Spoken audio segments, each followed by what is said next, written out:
Hello, second graders. Welcome to another writing lesson with me, Miss Taylor. I'm glad you're here. Let's get started. Do we have a pencil? Check. Do we have our writing packet? I've got mine right here. Do we have a flat writing surface, somewhere that we can do our best work at? We're going to pay attention to capital letters and end marks. We're going to pay attention to lines and spaces, having neat handwriting. And we're going to pay attention to our spelling. So all of our words that are on our paper should be spelled correctly. All right, our goals for today are to carefully form complete sentences and to write neatly and carefully. All right, so speaking of complete sentences, we know that a sentence is complete. When 5 simple rules, it meets. It has a subject. Remember, that means who or what the sentence is about. It has a verb. It makes sense with every word.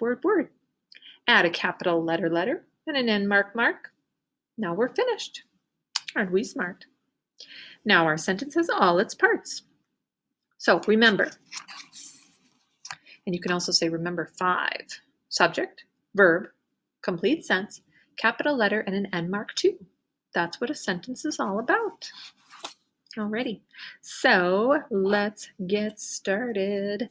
We are looking at the bottom of page 16 in our,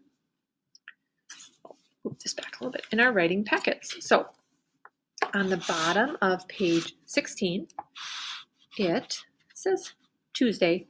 We are actually on, today is actually Friday, but that's okay. We are going to do the bottom of page 16. Alrighty, let's go ahead and write our name nicely and neatly in the box here. All right, then let's look at number 1.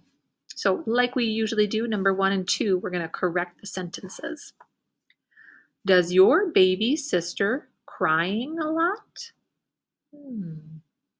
Let's see. What is our subject? Who or what is this sentence about? Yeah, it's about your baby sister. Okay, we've got our subject. Do we have our verb? Does it tell what the subject is doing? Crying. Okay, so we've got our subject, our verb. Does it make complete sense? Does your baby sister crying a lot? It doesn't quite make sense, does it? Does your baby sister cry a lot? Right? So we don't really need this ing, do we? Now it makes sense. Does your baby sister cry a lot? Do we have a capital letter? Not yet. Do we have an end mark? Not yet. Let's see, what kind of an end mark do we need? Does your baby sister cry a lot? Sounds to me like it's asking something. And when we have a sentence that is asking something, that is called a question. A question is a sentence that asks something. It begins with a capital letter and ends with a question mark. And there's our question mark. All right, so we're going to put our, question mark here. Here we go. And now we are ready to copy our sentence really nicely and neatly, fixing our mistakes, or fixing the mistakes that they made. We help them to fix them. Does your baby sister, anybody have a baby sister out there? I bet we have some baby sisters. Does your baby sister cry a lot? Maybe if she's real little, baby sisters may cry a lot. All right, let's check. Do we have our capital letter? Do we have our end mark? Let's check our spelling. Did we spell the words correctly? Baby sister cry a lot. I think we're ready. We're ready to give ourselves a check mark. All right. Does your baby sister cry a lot? Yep. I'm ready to move on. All right, number 2, the bear ate 4 big fish. Interesting. Let's see. Subject. The sentence is about the bear. Do we have our verb and our predicate? That's the part that tells what is the subject doing. So we have the bear ate 4 big fish. Capital letter? Not yet. End mark? Not yet. Let's see this. The bear ate 4 big fish. Sounds like it is a telling sentence. It tells something. It's telling us, what did the bear eat? A statement is a sentence that tells something. It begins with a capital letter and it ends with a period. Here's our period. Here's a big one. Big dot. All right. So we're going to put a period here. Now there's still a couple things we need to fix that have to do with spelling.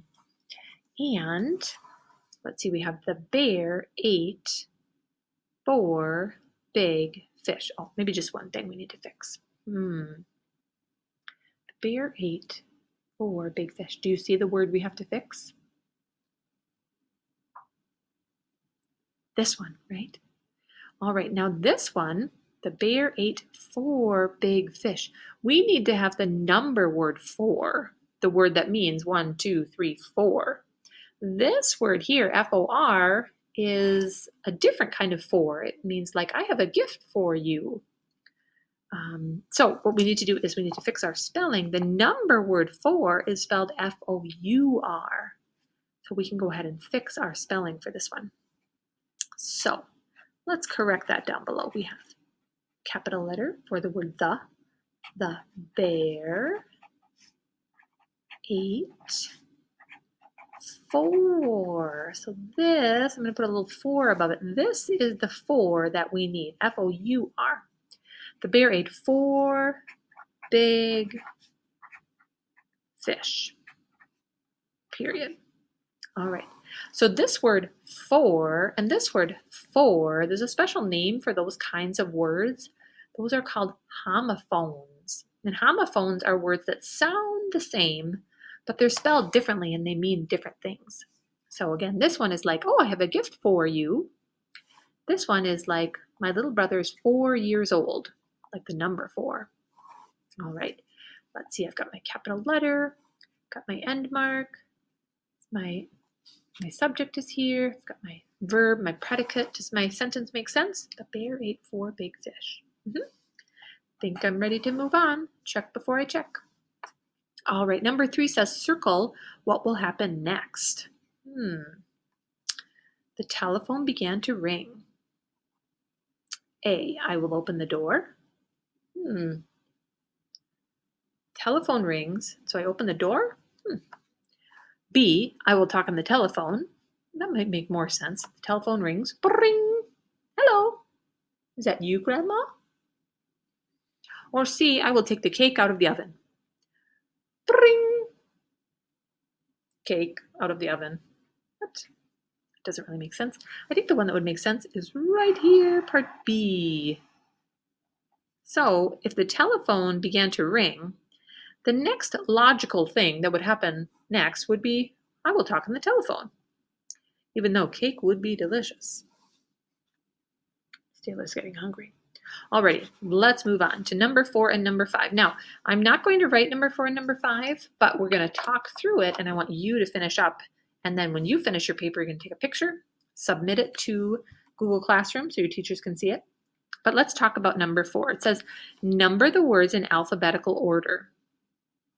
We have the word elephant, goose, and deer. So the first thing we want to do is take a look at the first letter in each of these words, and we're going to think about which one would come first in the alphabet, in ABC order, alphabetical order. Now, if we're in the classroom, I would say, oh, everybody, let's look above the whiteboard. We have our alphabet up there. But on our paper, we don't. So if you would like to, you could write a little bit of your alphabet down here. A, B, C, D, E, F, G, H, I, J, K, L, M. I'm out of space. All right, so I just wrote about half my alphabet. Not quite half. Okay, let's see. So E is right here. There's E, elephant. G, goose, is right there. And then D, deer. Oh, You see which one comes first in the alphabet? A, B, C, D. So it would be this one. Oh, I'm going to put a little 1 there. Actually, you're going to put a little 1 there. Put a little 1 here. This one's first. And then the E word, elephant, would be 2. And then goose would be third. And then number 5, circle the word that is spelled correctly. Those, those, thaws. How do you spell those? I'm going to let you figure that one out. For this one, you might need to ask a parent to help you check. I bet you can figure it out. I'll give you a little clue that in this sentence, there is a silent final E that is jumping over a consonant and telling that vowel to say its name. Alrighty. So again, second graders, you're going to finish up number 4 and number 5, take a picture, upload it to Google Classroom, and have a fabulous rest of your day. I will see you again soon. Bye.